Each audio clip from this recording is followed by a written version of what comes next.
Voilà, bonjour à tous. Aujourd'hui, je vous présente ma Yamaha SR400 de 2017. C'est une moto qui a été créée dans les années 70, 1978 pour être plus précis. Elle n'a jamais été cessée d'être commercialisée au Japon, car elle y est très appréciée. Elle a été réintroduite sur le marché en 2014 sur le marché français.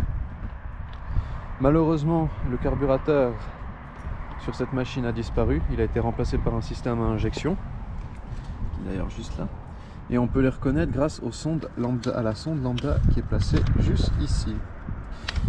Alors c'est le même châssis que dans les années 70, c'est exactement la même chose.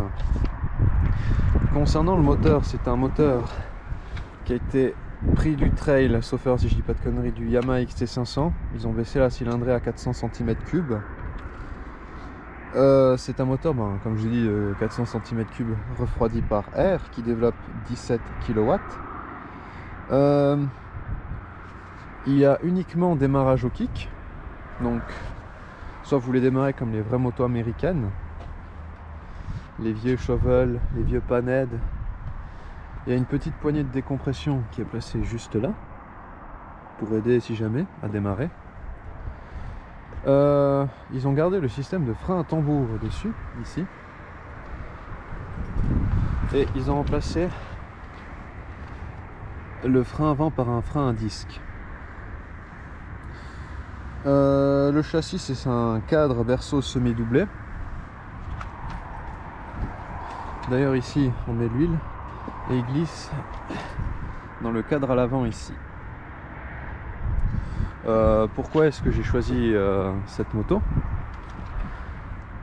Déjà parce que franchement je la trouve vraiment très belle. Une moto des années 70, franchement elle est vraiment juste magnifique. J'adore le style, franchement.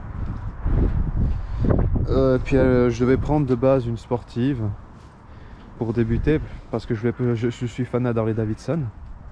D'ailleurs je vais présenter ma deuxième moto, ça sera la Harley. Et je présenterai celle aussi, la moto à mon père. Lui il a une Yamaha Virago. Je ferai une présentation si vous en avez envie. J'ai choisi principalement cette moto par son look et puis qu'elle me faisait penser aux vieilles Harley des années 70.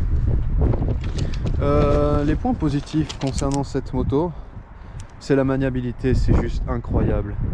Faire le 8 des virages avec cette moto, c'est juste incroyable. Elle est d'une maniabilité, j'ai pas les mots. Faire le 8, c'était tellement facile. Niveau entretien, consommation essence et huile, c'est dérisoire. L'essence, on peut faire du 300 km. Là on est vraiment à sec sur cette moto à 300 km.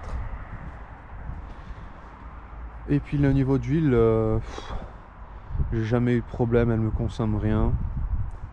Je dois peut-être de temps en temps rajouter une fois par année un déci d'huile pour vraiment être au max, au niveau max. Vraiment elle me consomme rien du tout. Le fait aussi qu'il y ait un kick, le démarrage au kick, ça j'adore.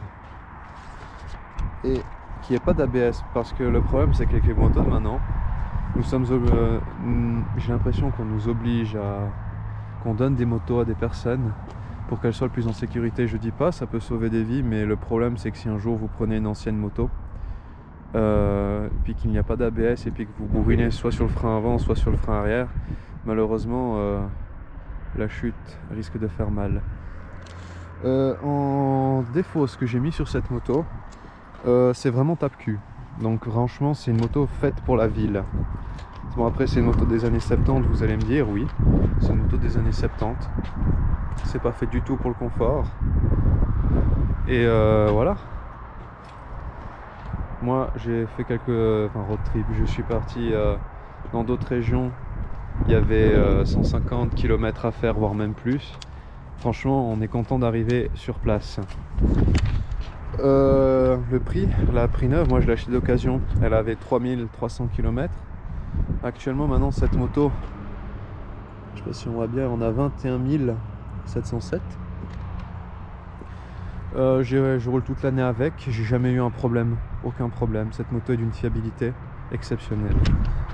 Il y a des points positifs et négatifs que je suis partagé, je ne sais pas dans quelle catégorie les mettre. Carburateur et injection.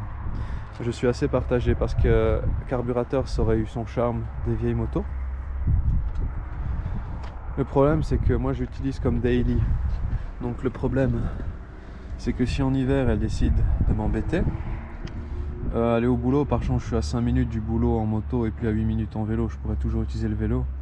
Mais voilà, ça perd son charme certes en injection. Mais au moins la fiabilité est là. Et après, il y a la vitesse. Personnellement, vu que c'est un gros mono, et puis qu'à ce qui paraît les gros monos sont réputés fragiles, je ne monte pas à plus de 80. Par le simple fait que j'aurais peur de la faire serrer. C'est ma première moto, puis je l'aime beaucoup.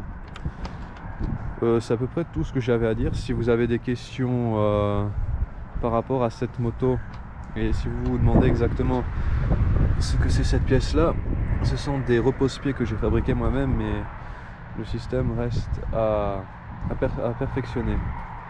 Si vous avez des questions concernant cette moto et que je suis capable de vous répondre, je vous réponds volontiers en commentaire. Sinon, je vais éventuellement présenter ma deuxième moto qui est une Harley Davidson. Si vous êtes intéressé que je fasse une vidéo, je peux éventuellement en faire une. Et je risque aussi de présenter celle à mon papa qui est une Harley Davidson. Non, une Harley bien sûr, une Yamaha Virago. Donc voilà, c'était tout. Alors je vous présente, c'est la fin de la vidéo. J'ai paniqué, excusez-moi, d'ailleurs c'est ma première vidéo. Donc c'est la fin de la vidéo et si vous avez des questions n'hésitez pas, gros V à vous et puis je vous souhaite une bonne journée.